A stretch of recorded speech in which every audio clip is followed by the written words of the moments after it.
जिस उम्र में बच्चे माँ की गोद में लोरियां सुन सुन कर मधुर नींद में सोते हैं, कहानी किस्से सुनते हैं, सुबह शाम पिता के साथ आंख मिचौली खेलते हैं, दादा दादी के स्नेह में बड़ी मस्ती से मचलते रहते हैं। उसी नन्ही सी उम्र में अमान ने जब होश संभाला तो हमेशा अपने माता पिता को लड़ते झगड़ते हुए ही देखा। वो सदा सहमा सहमा रहता, इसलिए खाना खाना बंद कर देता। ऐसे में उसे मार पड़ती। माँ बाप दोनों का गुस्सा उसी पर उतरता। जब दादी अमान को बचाने आती तो उन्हें भी झिड़क कर भगा दिया जाता। माँ डपट कर कहती, आप हमारे बीच में मत बोला कीजिए, इससे तो बच्चा और भी बिगड़ जाएगा। आप ही के लाड़ ने तो इसका ये हाल किया है। फिर उसे आया के भरोसे छोड़कर माता पिता अपने अपने काम पर निकल जाते। अमान अपने को असुरक्षित महसूस करता। मन ही मन वो सुबकता रहता और जब वे सामने रहते तो डरादा रहता। परंतु उनके जाते ही अमान को चैन की सांस आती। चलो, दिन भर की तो छुट्टी मिली। आया घर के कामों में लगी रहती या फिर गपशप मारने बाहर गेट पर जा बैठती। अमान चुपचाप जाकर दादी की गोद में घुसकर बैठ जाता। तब कहीं जाकर उसका धड़कता दिल शांत होता। दादी के साथ उनकी थाली में से खाना उसे बहुत भाता था। वो शेर, भालू और राजा रानी के किस्से सुनाती रहती और वो ढेर सारा खाना खाता चला जाता। बीच बीच में अपनी जान बचाने को आया बुलाती। ऐसे हाल में मेरी सहेलियां इसे देखेंगी तो मेरी तो नाक ही कट जाएगी। फिर आया को डांट पड़ती तो वो कहती, मैं क्या करूं, अमान मानता ही नहीं। फिर अमान को 2 से 4 थप्पड़ पड़ जाते। आया गुस्से में उसे घसीटकर स्नानघर ले जाती और गुस्से में नहलाती धुलाती। नन्हा सा अमान भी अब इन सब बातों का अभ्यस्त हो गया था। उस पर अब मारपीट का असर नहीं होता था। वो चुपचाप सब सहता रहता। बात बात में जिद करता, रोता, फिर चुपचाप अपने कमरे में जाकर बैठ जाता क्योंकि बैठक में जाने की उसको इजाजत नहीं थी। पहली बात तो ये थी कि वहाँ सजावट की इतनी वस्तुएं थीं कि उनके टूटने फूटने का डर रहता और दूसरे मेहमान भी आते ही रहते थे। उनके सामने जाने की उसे मनाही थी। जब माँ को पता चलता कि अमान दादी के पास चला गया है तो वे उनके पास लड़ने पहुँच जाती। मान जी, आपके लाड़ प्यार ने ही इसे बिगाड़ रखा है, जिद्दी हो गया है, किसी की बात नहीं सुनता। इसका खाना पड़ा रहता है, खाता नहीं। आप इससे दूर ही रहें तो अच्छा है। सास समझाने की कोशिश करती, बहू, बच्चे तो फूल होते हैं, इन्हें तो जितने प्यार से सींचोगी उतने ही पनपेंगे, मारने पीटने से तो इनका विकास ही रुक जाएगा। तुम दिन भर कामकाज में बाहर रहती हो तो मैं ही संभाल लेती हूँ। आखिर हमारा ही तो खून है, इकलौता पोता है, हमारा भी तो इस पर कुछ अधिकार है। कभी तो माँ चुप हो जाती और कभी दादी चुपचाप सब सुन लेती। पिताजी रात को देर से लड़खड़ाते हुए घर लौटते और फिर वही पति पत्नी की झड़प हो जाती। अमान डर के मारे बिस्तर में आंख बंद किए पड़ा रहता कि कहीं माता पिता के गुस्से की चपेट में वह भी न आ जाए। उसका मन होता कि माता पिता से कहे कि वे दोनों प्यार से रहें और उसे भी खूब प्यार करें तो कितना मजा आए। वो हमेशा लाड़ प्यार को तरसता रहता। इसी प्रकार 1 वर्ष बीत गया और अमान का स्कूल में एडमिशन करा दिया गया। पहले तो वो स्कूल के नाम से ही बहुत डरा, मानो किसी जेलखाने में पकड़ कर ले जाया जा रहा हो। परंतु 1 से 2 दिन जाने के बाद ही उसे वहाँ बहुत आनंद आने लगा। घर से तैयार कर, टिफिन लेकर पिताजी उसे स्कूटर से स्कूल छोड़ने जाते। यह अमान के लिए नया अनुभव था। स्कूल में उसे हमउम्र बच्चों के साथ खेलने में आनंद आता। क्लास में तरह तरह के खिलौने खेलने को मिलते। टीचर भी कविता, गाना सिखाती, उसमें भी अमान को आनंद आने लगा। दोपहर को आया लेने आ जाती और उसके मचलने पर टॉफी, बिस्कुट इत्यादि दिला देती। घर जाकर खूब भूख लगती तो दादी के हाथ से खाना खाकर सो जाता। दिन आराम से कटने लगे, परंतु माता पिता की लड़ाई मारपीट बढ़ने लगी। एक दिन रात में उनकी खूब जोर से लड़ाई होती रही। जब सुबह अमान उठा तो उसे आया से पता चला कि माँ नहीं है, आधी रात में ही घर छोड़कर कहीं चली गई हैं। पहले तो अमान ने राहत सी महसूस की कि चलो रोज की मारपीट और उनके कड़े अनुशासन से तो छुट्टी मिली, परंतु फिर उसे माँ की याद आने लगी और उसने रोना शुरू कर दिया। तभी पिताजी उठे और प्यार से उसे गोदी में बैठाकर धीरे धीरे फुसलाने लगे, हम अपने बेटे को चिड़ियाघर घुमाने ले जाएंगे, खूब सारी टॉफी, आइसक्रीम और खिलौने दिलाएंगे।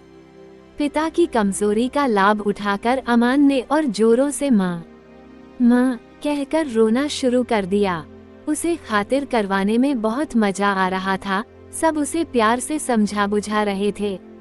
तब पिताजी उसे दादी के पास ले गए, बोले, मान जी अब इस बिन माँ के बच्चे को आप ही संभालिए, सुबह शाम तो मैं घर में रहूंगा ही, दिन में आया आपकी मदद करेगी, अंधे को क्या चाहिए, 2 आंखें। दादी पोता दोनों प्रसन्न हो गए। नए प्रबंध से अमान बहुत ही खुश था। वह खूब खेलता, खाता, मस्ती करता, कोई बोलने टोकने वाला तो था नहीं। पिताजी रोज नए खिलौने ला कर देते, कभी कभी छुट्टी के दिन घुमाना फिराने भी ले जाते। अब कोई उसे डांटता भी नहीं था।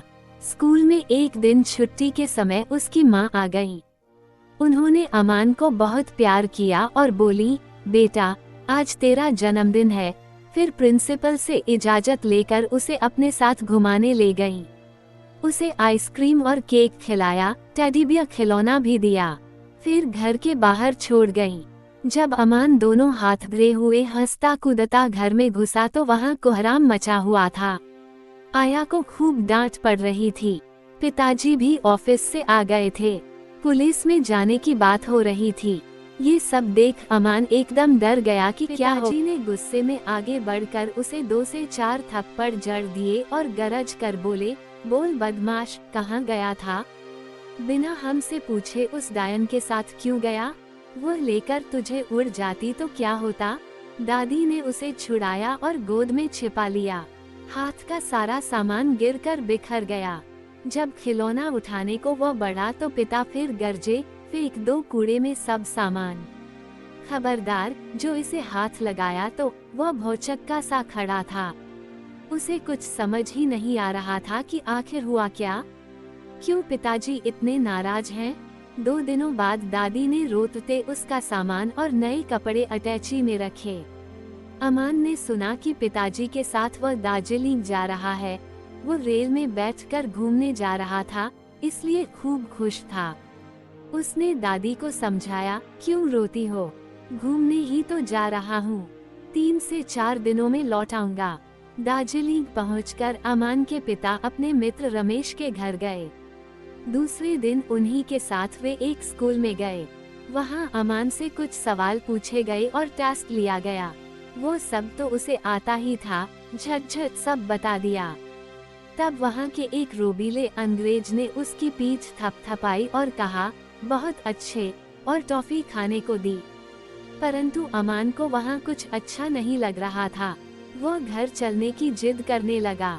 उसे महसूस हुआ कि यहाँ जरूर कुछ साजिश चल रही है। उसके पिताजी कितनी देर तक न जाने क्या क्या कागजों पर लिखते रहे, फिर उन्होंने ढेर सारे रुपए निकाल कर दिए। तब एक व्यक्ति ने उन्हें स्कूल और हॉस्टल घुमाकर दिखाया, पर अमान का दिल वहाँ घबरा रहा था। उसका मन आशंकित हो उठा कि जरूर कोई गड़बड़ है।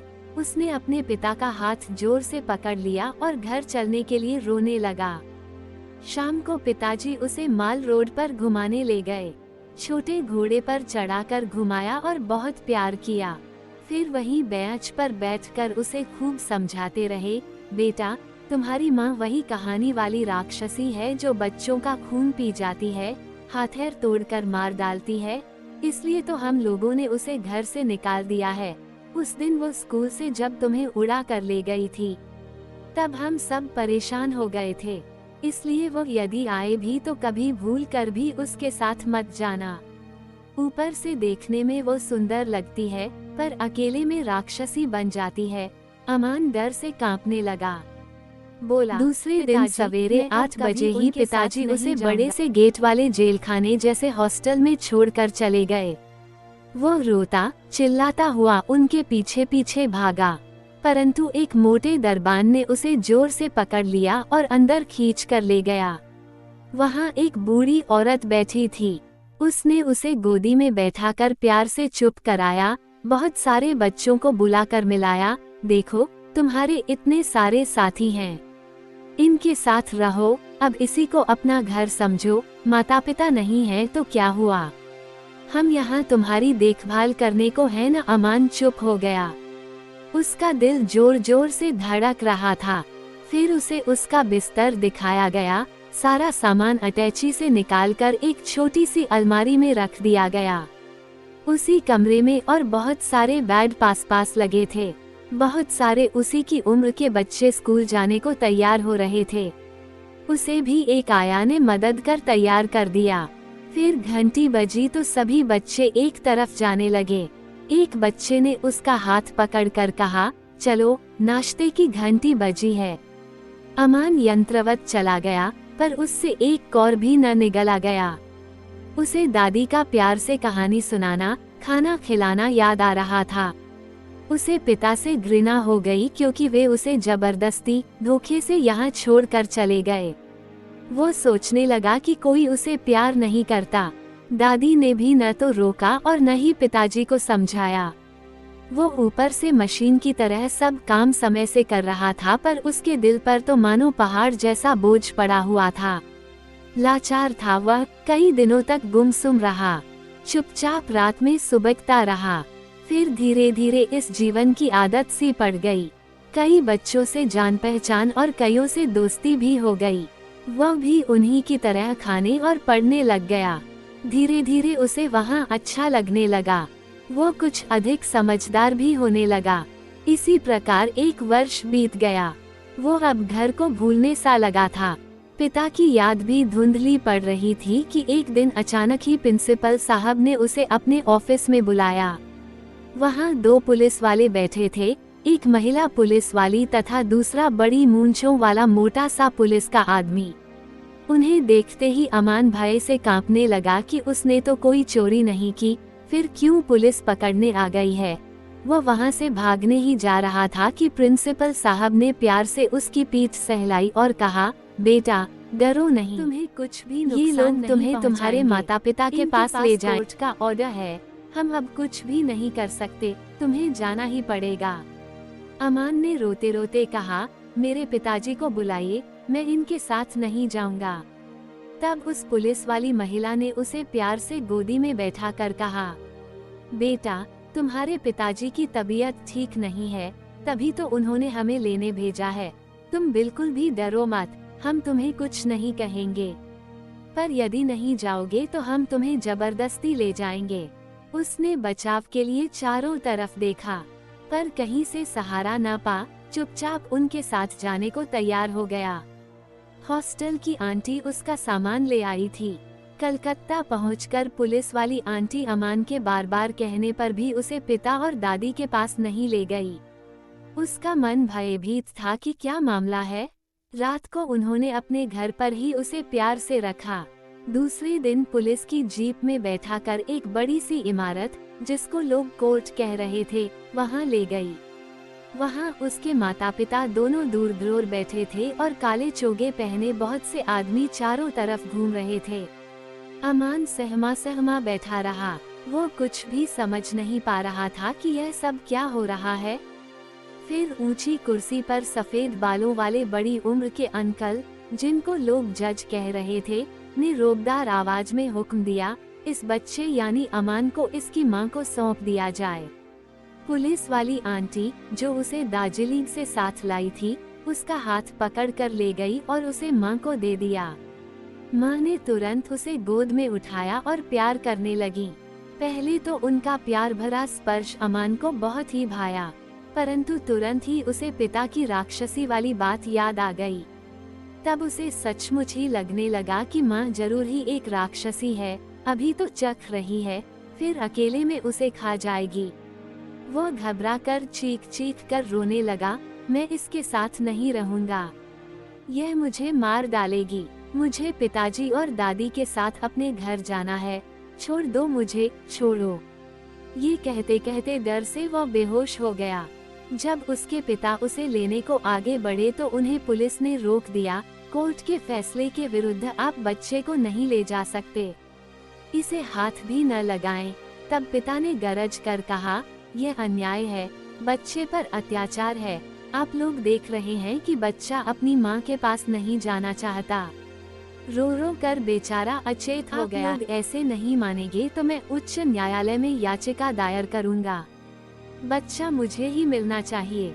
जज साहब ने नया फैसला सुनाया, जब तक उच्च न्यायालय का फैसला नहीं होता है तब तक बच्चा पुलिस की संरक्षण में ही रहेगा। 4 वर्ष का बेचारा अमान अकेला घर वालों से दूर अलग एक नए वातावरण में चारों तरफ पुलिस वालों के बीच भयभीत सहमा सहमा रह रहा था। उसे वहाँ किसी प्रकार की तकलीफ नहीं थी। खाने को मिलता पर कुछ खाया ही न जाता। टीवी जिसे देखने को पहले वो सदा तरसता रहता था, वहाँ देखने को मिलता पर कुछ भी देखने का जी ही न चाहता। उसे दुनिया में सबसे घृणा हो गई। वो जीना नहीं चाहता था। उसने कई बार वहाँ से भागने का प्रयत्न भी किया, पर बार बार पकड़ लिया गया। उसका चेहरा मुरझाता जा रहा था, हालत दयनीय हो गई थी। पर अब कुछ कुछ बातें उसकी समझ में आने लगी थीं। करीब महीने भर बाद अमान को नहला धुलाकर अच्छे कपड़े पहनाकर जीप में बैठाकर एक नए बड़े न्यायालय में ले जाया गया। वहाँ उसके माता पिता पहले की तरह ही दूर दूर बैठे हुए थे। चारों तरफ पुलिस वाले और काले कोट वाले वकील घूम रहे थे। पहले के समान ही ऊंची कुर्सी पर जज साहब बैठे हुए थे। पहले पिता के वकील ने खड़े होकर लंबा किस्सा सुनाया। अमान के माता पिता, जो अलग अलग कटघरे में खड़े थे, से भी बहुत सारे सवाल पूछे। फिर दूसरे वकील ने भी, जो मां की तरफ से बहस कर रहा था, उसका नाम अमान ले लेकर उसे मां को देने की बात कही। अमान को समझ ही नहीं आ रहा था कि माता पिता के झगड़े में उसका क्या दोष है। आखिर में जज साहब ने अमान को कटघरे में बुलाया।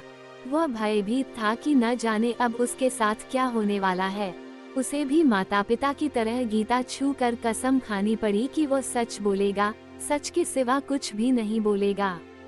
जज साहब ने उससे प्यार से पूछा, बेटा सोच समझ कर सच सच बताना कि तुम किसके पास रहना चाहते हो, अपने पिता के या माँ?